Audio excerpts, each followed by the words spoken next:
4 topics बोले, 4 topics में से कितने मार्क्स सिक्योर हो सकते हैं? तकरीबन 40 मार्क्स सिक्योर हो सकते हैं। 20 से 30 मार्क्स मिनिमम आने ही आने हैं इस ग्रेड में से, जिसमें से 2 मेजर टॉपिक्स हैं, एक रेशोज़ का और एक IS 33 का।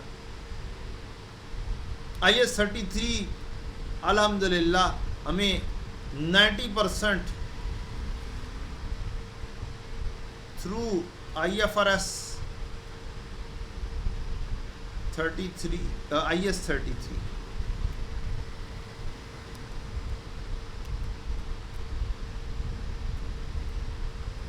बी पार्ट से सारी की सारी चीज़ें तकरीबन रिवाइज हो जाती हैं वहाँ पर से, कॉन्सेप्चुअली वहाँ से देख के भी हम कर सकते हैं। और रेशोज़ हैं, फार्मूलाज याद करने हैं बस। तो ये 20 से 30 मार्क्स में से तो मैं अगर एवरेज लगा लूँ, तो क्योंकि कॉन्सेप्चुअल फ्रेमवर्क में से तो 2, 3, 4 मार्क्स मेरे नज़दीक, तो 20 मार्क्स तो पक्के इन 2 टॉपिक्स में से हो गए। और साथ मैंने कहा इसके साथ अलाइंड टॉपिक्स जो बन जाते हैं वो बन जाते हैं statement of changes in equity, और IS 8 के अंदर भी एरर्स और statement of changes in equity की कहानी। जिस ग्रेड में से मैं बात कर रहा हूं उस ग्रेड में से आने हैं 35 से 45 मार्क्स। भाई 35 से 45 मार्क्स आने हैं, इसका मतलब है एक बड़ा क्वेश्चन आना ही आना है। चले मैं उसको एक्सटेंड कर देता हूं, देखते हैं कौन कौन से बड़े क्वेश्चन आ सकते हैं इसमें से। नॉन प्रॉफिट ऑर्गेनाइजेशन में से, कैश फ्लोज में से, और statement of changes in equity में से। अब एक बड़ा क्वेश्चन से वो पिक कर लेता है नॉन प्रॉफिट ऑर्गेनाइजेशन में से या कैश फ्लोज में से। बड़ा क्वेश्चन 15 मार्क्स का पिक कर लिया उसने, स्टिल बाकी के 20 मार्क्स कहाँ से वो पूरे करेगा, 15 मार्क्स कहाँ से पूरे करेगा?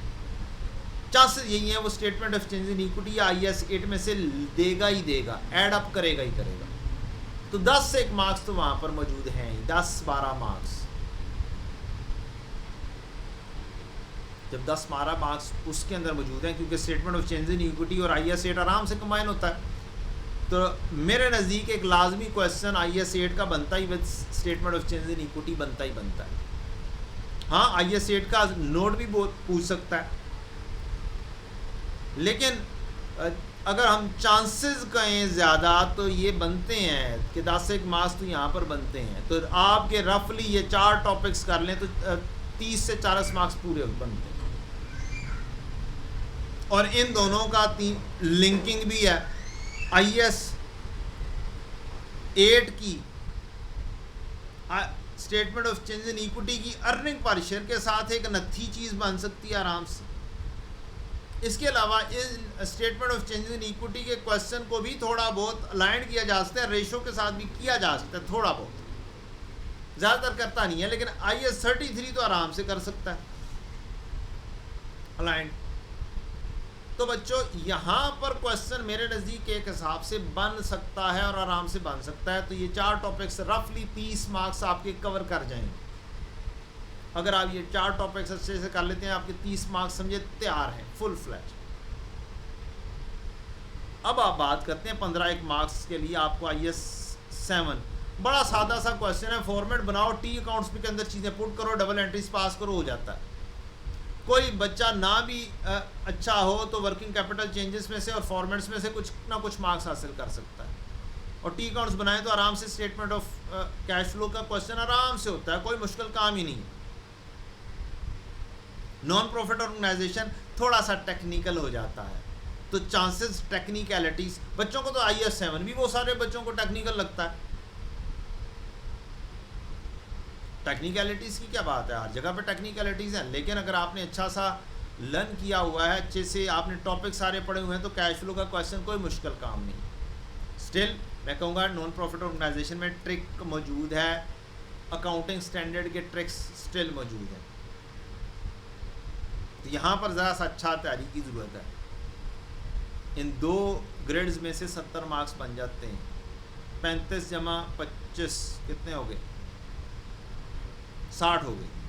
और 40 मार्क्स थर्ड ग्रेड में से हैं।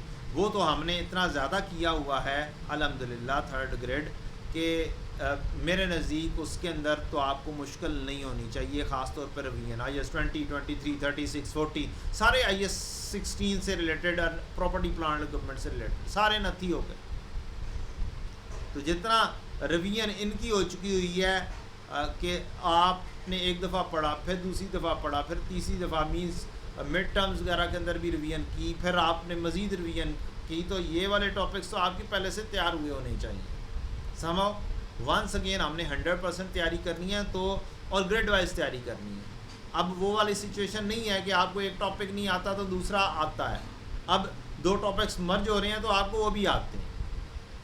मैक्सिमम प्रैक्टिस करें, मिक्स क्वेश्चन की भी प्रैक्टिस करें, और साथ हर स्टैंडर्ड की एक एक दिन प्रैक्टिस करते चले जाएं। आपका 20 दिन में आराम से टॉपिक तैयार होते हैं। सारे टॉपिक्स 20 दिन में आराम से, हर एक दिन 3 घंटे आप दे लें तो 20 दिन में आराम से FAR 1 तैयार होता है।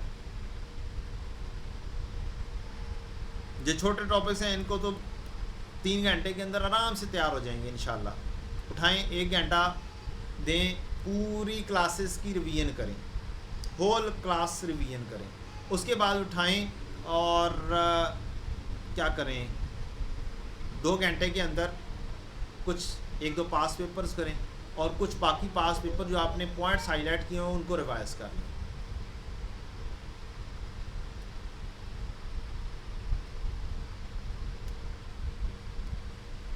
बात तो समझ लग गई होगी आपको।